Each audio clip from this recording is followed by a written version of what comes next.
We're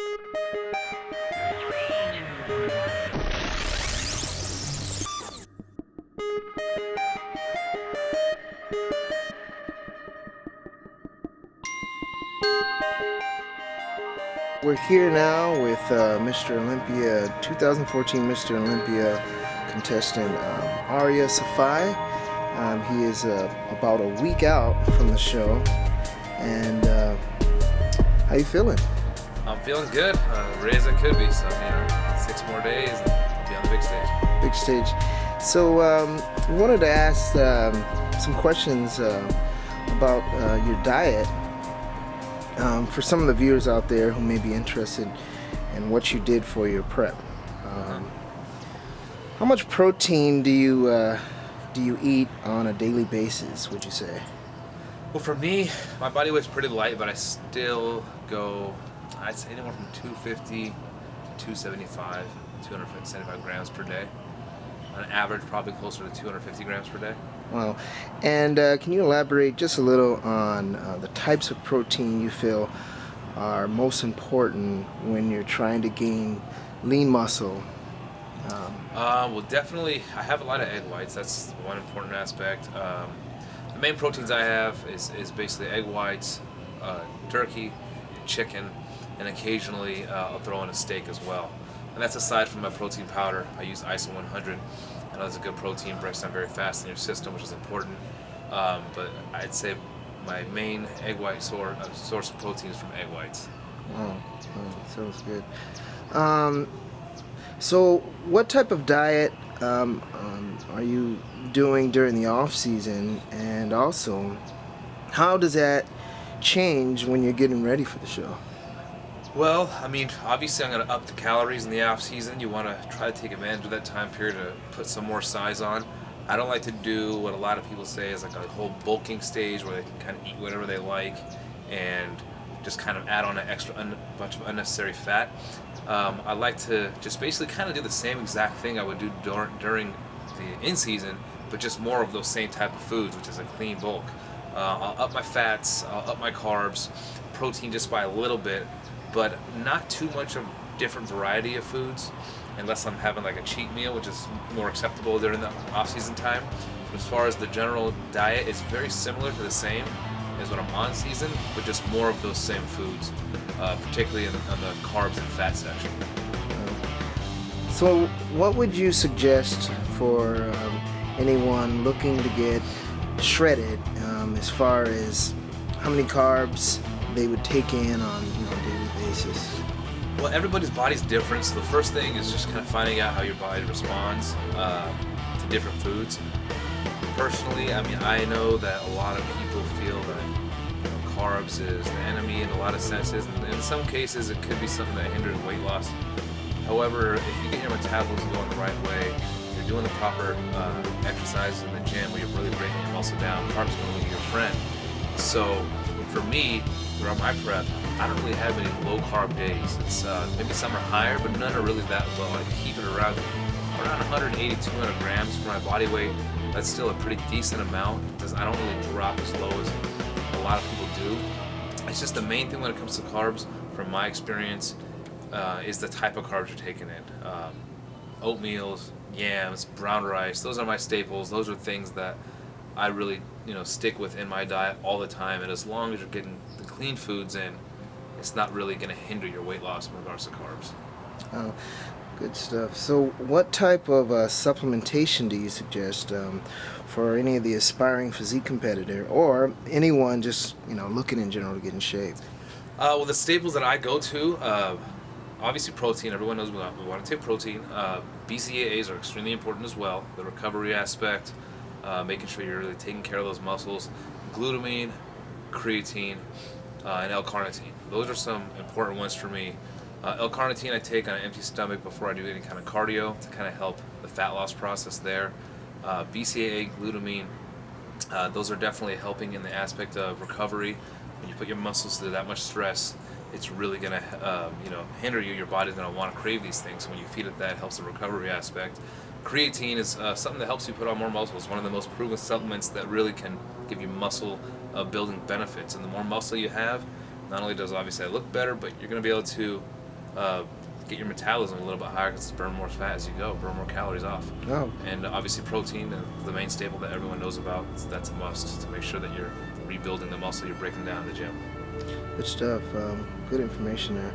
So, how long do you feel the average guy or gal needs to diet in order to get, that toned or that six-pack they're looking for? Definitely depends on where you start. I mean, if you're 30, 40 pounds overweight, it's going to take you a lot longer. But for, let's say, a guy that's in average shape, that has a little extra body fat, not really can see a six-pack, but it's a thin layer of fat over all of it, I'd say a good 12 weeks is a good enough time as long as you're doing everything right. 12 weeks for an average guy to go from having a smooth layer of fat over his stomach where there's not much development to show versus having an actual six-pack. I've seen some amazing results in 12 weeks, and if you line everything up and do it right, that should be a decent enough amount of time to really start to see the definition. Wow. How many meals do you eat in a day when you're getting ready, especially for this Mr. Olympia? I'm on like 6 to 7, and that includes like a post-workout shake as well in there, but about 6 actual meals with a post-workout shake. That would total to be 7. So I'm always consistently feeding every 2 to 3 hours. I believe it helps my body metabolize quicker, makes it so your body knows it's constantly getting food, doesn't really want to hold on to food, any kind of extra food and store it because it knows, based upon your eating pattern, that it's going to get food every few hours. So it helps my body to know that I'm going to get food in a couple hours, so let's burn this off as energy, versus some people that go big gaps between eating 5, 6, 7 hours, makes your body want to hold on to the food a little longer, unsure of when it gets its next meal. I like to be very predictable and constantly feed my food every 2 to 3 hours throughout the day. It ends up being about 6 to 7 meals. Well, could you give an example of what your meal consists of on a typical day?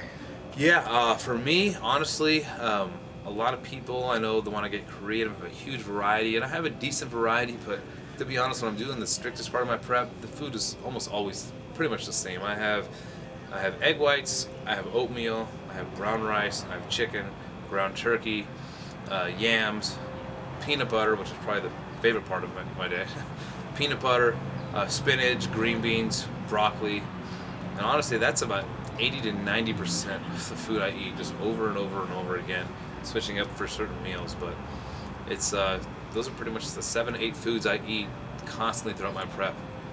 For the last 8 weeks, just this repetitive mode of those foods. Wow. So let's, one of the big questions and one of the big things people are always, especially trying to get ready for shows, how do you dry out for a show?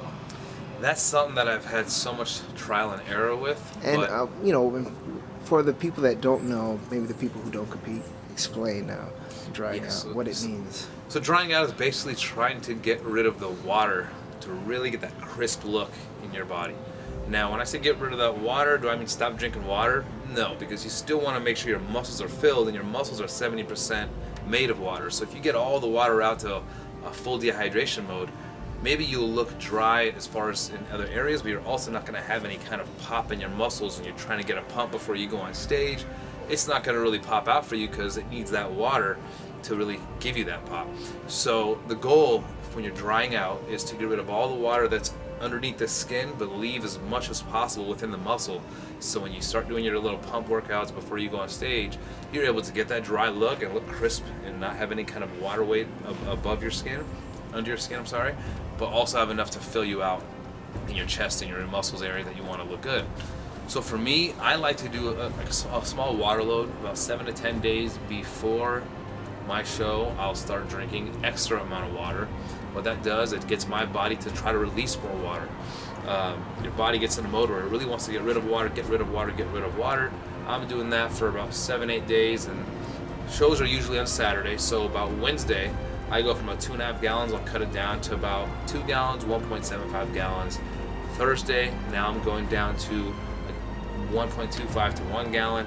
Friday, I'm having about 3/4 of a gallon, still drinking a good amount of water for the day before a show. A lot of people don't do that. They start drinking a lot before that, but I like to keep my muscles hydrated.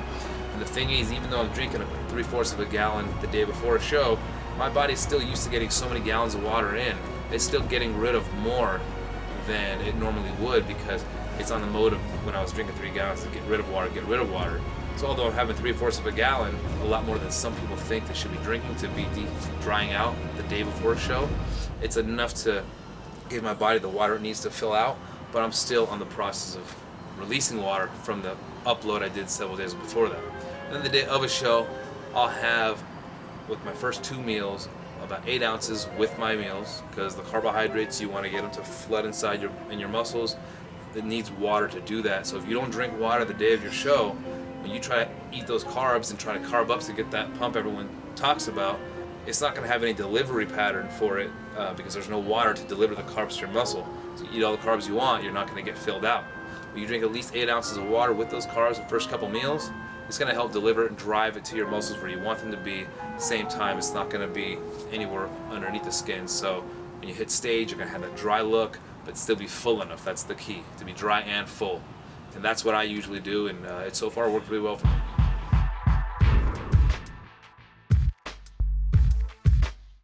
How you doing? Curtis here.